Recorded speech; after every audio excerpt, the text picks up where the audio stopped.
an explosion. It was a huge explosion that came from under my feet, meaning that it came from the sub-levels between B2 and B3. And then there was a huge explosion at the top of the building.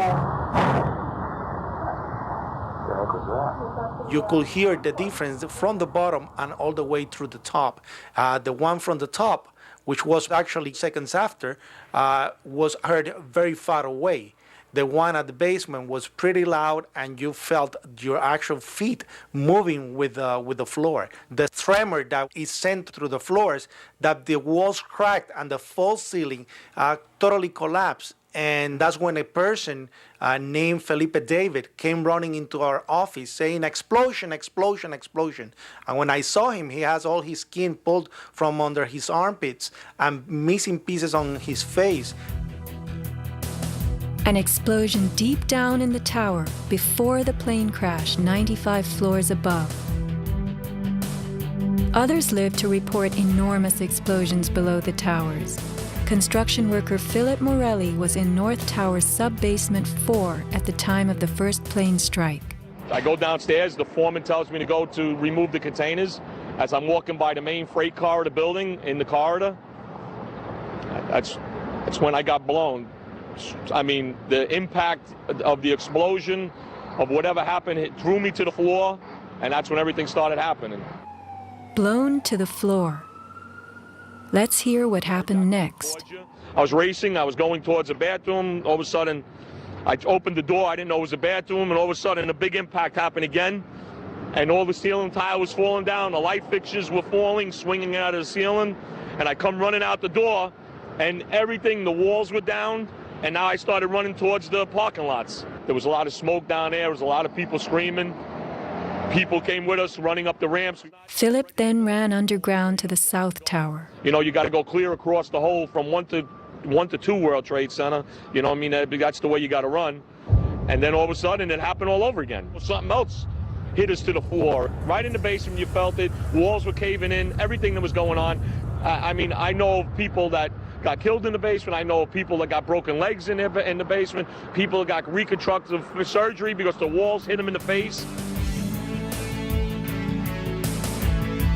Engineer Mike Pecoraro in the 6th sub-basement found the parking garage and machine shop reduced to rubble.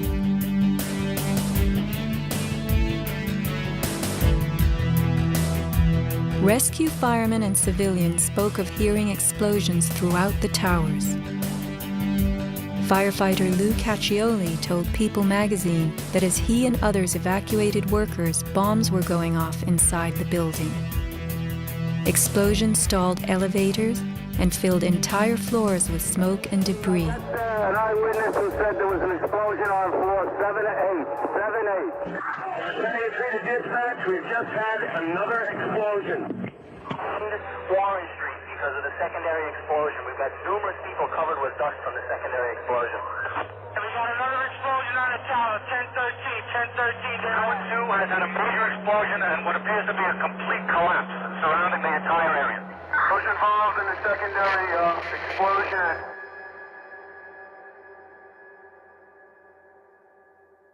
William Rodriguez, helping the firefighters, reports blasts within the North Tower well before it fell. As I went up, I remember listening to small explosions on the upper floors, and these small explosions were not coming from the area of the impact. It was coming from lower floors. And when the second plane hit the South Tower, we heard boom. When we heard boom, inside our building, the North Tower, we heard pa pa pa pa pa pa pa pa. And on the security radio, we heard, we lost 65, meaning the 65th floor collapsed. And as we went down the stairwells, you could hear the actual collapsing inside the buildings. You heard rumble, you heard the cracking of the walls, I mean, pieces falling right next to us of the actual building.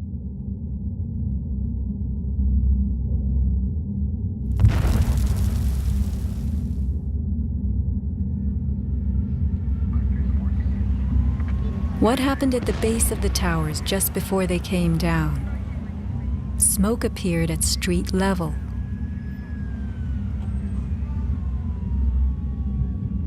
This video was shot from New Jersey. An explosion is heard as white smoke rises at the base of the building. Now people are gathering in large groups. In fact, at one corner, smoke was coming from the city. Folks stepping out of bodegas and stores.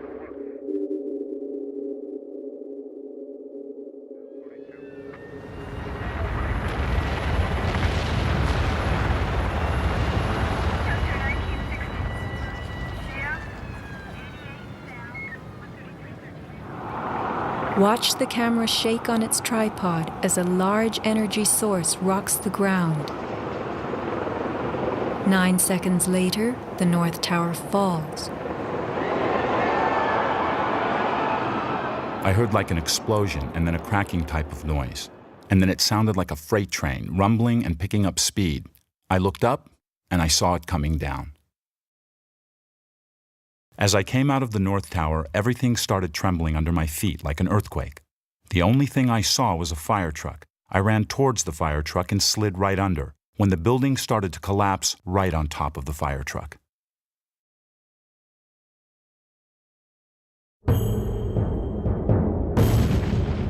Across the Hudson River, Richard Siegel was filming an astonishing day. The sound meter of Richard's camera caught something very significant. Adjusted for the distance involved, as sound travels more slowly than what we see, the camera registered multiple explosions in the towers.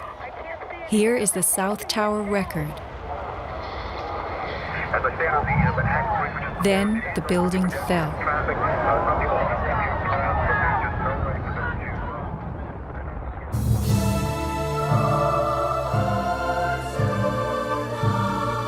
Let's look carefully at the collapse itself. Notice the puffs of concrete issuing from the sides of the building well ahead of the collapse wave. Called squibs in demolition language, these are actual explosives, charges firing visibly through the exterior as gravity pulls the building down.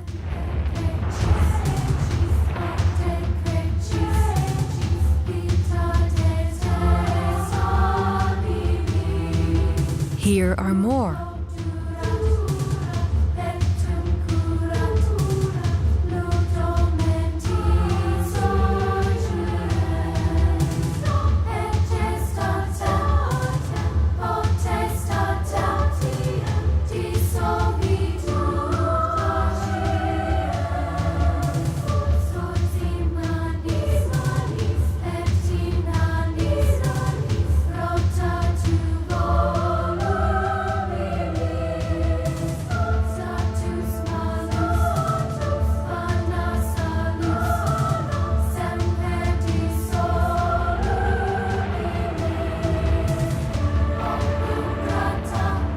Shattering from the top, engulfed by banana peel plumes, these were no ordinary implosions.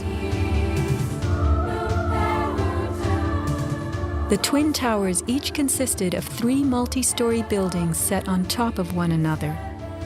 To sustain the weight of so many floors, the sky lobbies had to be extra heavily reinforced. Watch a big squib coming from the sky lobby band.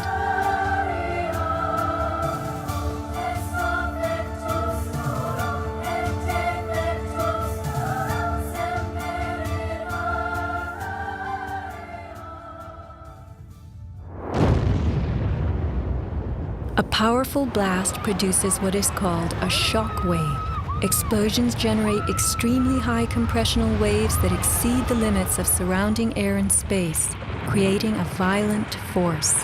When the debris started coming down, I was right in the shadow of the South Tower. I was less than 100 yards away. Everybody saw the video over and over again of that cloud chasing people down the street.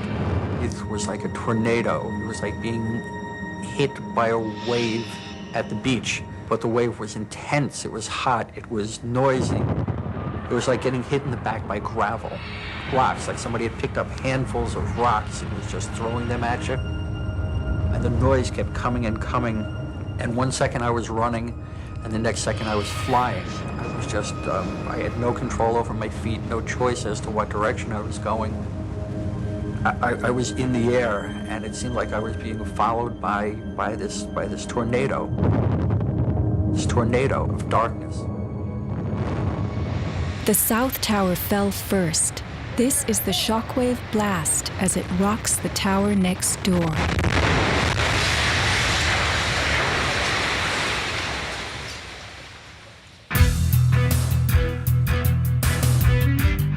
As the buildings fell, they darkened Manhattan, filling the air with billowing clouds of dust and ash.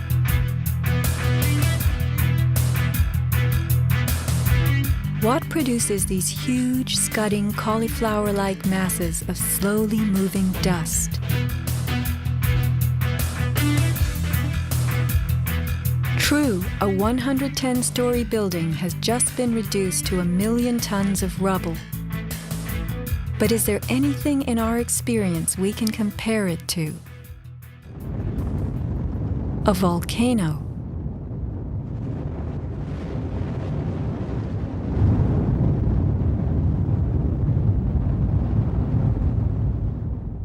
The U.S. Geological Survey website provides us with a definition of a pyroclastic flow as a ground-hugging avalanche of hot gas and debris. The rising gas chimney is clearly visible in this photo of the North Tower implosion with pyroclastic flows between buildings. The cauliflower shape of the debris clouds is a telltale sign of pyroclastic flows generated by massive explosions typical of volcanic eruptions and controlled demolitions. That is the second building that has gone down. It came out. A pyroclastic surge can even flow over water as hot gases carry dust created by explosive energy. Here, the South Tower implosion creates a pyroclastic surge moving out over the Hudson River. A volcanic eruption produces exactly the same thick, scudding ash, heavy with debris, hugging the ground as it flows out from a tremendous internal explosion.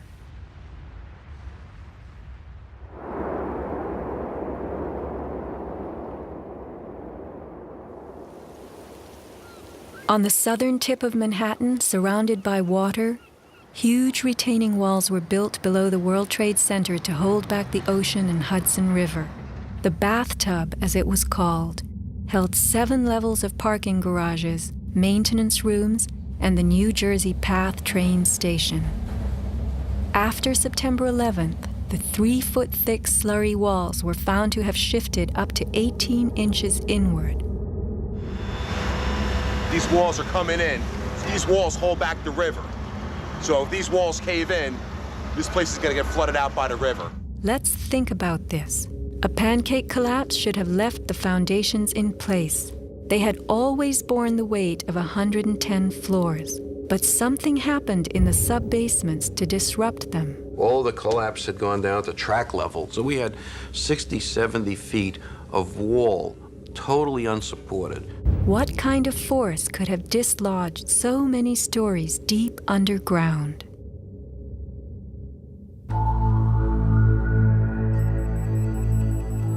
The pile itself seemed to have a life of its own. It spewed fire when we dug into it. The ground continued to burn. Les Robertson publicly reported that 3 weeks after the collapse, live fires burned and molten metal still flowed underground.